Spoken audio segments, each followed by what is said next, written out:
সোনার বাংলা 24/7-এ আপনাদের সকলকে স্বাগত জানাই। সন্দেশখালীর প্রতিবাদী মুখ প্রত্যেকটা মা বোন ভোট প্রচারে এসে জানালেন রেখাপাত্র। তীব্র গরমেও নির্বাচনী প্রচারে খামতি নেই রেখাপাত্রের। আমাকে সন্দেশখালীর প্রতিবাদী মুখ হিসেবে বেছে নিলেও প্রতিবাদী মুখ প্রত্যেকটা মা বোন, জানান বসিরহাটের প্রার্থী। এরপর প্রধানমন্ত্রীর ভূয়সী প্রশংসা করেন রেখা। দেখুন, আমার সন্দেশখালীর প্রতিবাদী মুখ হিসেবে আমাকে বেছে নিলেও আমার প্রতিবাদী মুখ কিন্তু প্রত্যেকটা মা বোন। এই বসিরহাট লোকসভার একটা মা বোন, একটা প্রতিবাদী মুখ।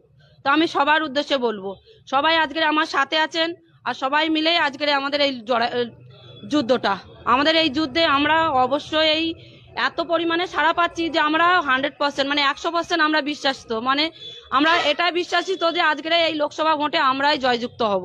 মোদীজি নারী শক্তির কথা বলে, সেখানে সন্দেশখালী একদম গ্রাম্য একজন মহিলা উঠে আসা, কিভাবে দেখছেন নিজেকে এইভাবে বসিরহাট কেন্দ্রের প্রার্থী হিসাবে? দেখুন, আমি যেরকম গ্রাম্য ছিলাম সেরকমই আছি। হয়তো আজকের উনি ভগবানের মতো আমাদের মাথায় হাত রেখেছেন, আশীর্বাদ ওনার আশীর্বাদ আমাদের কাছে। আজকের যে রামজি আজকের রাম মূর্তি প্রতিষ্ঠা হয়েছিল, সেই রাম মূর্তি যে রামজি এসেছেন ওনারই এক স্বরূপ উনি মোদিজি। তো আমরা একটাই কথা বলবো, আজকের মোদিজির আশীর্বাদে আমরা প্রচন্ডভাবে সাড়া পাচ্ছি, আর ওনার আশীর্বাদ আজকের আমাদের কাছে ভগবানের সমান। কি বার্তা নিয়ে যাচ্ছেন ভোটারদের কাছে? দেখুন, আমরা একটাই বার্তা নিয়ে যাচ্ছি আমার মা বোনেদের কাছে, সেটা হলো ওনাদের আশীর্বাদ এবং সহযোগিতা।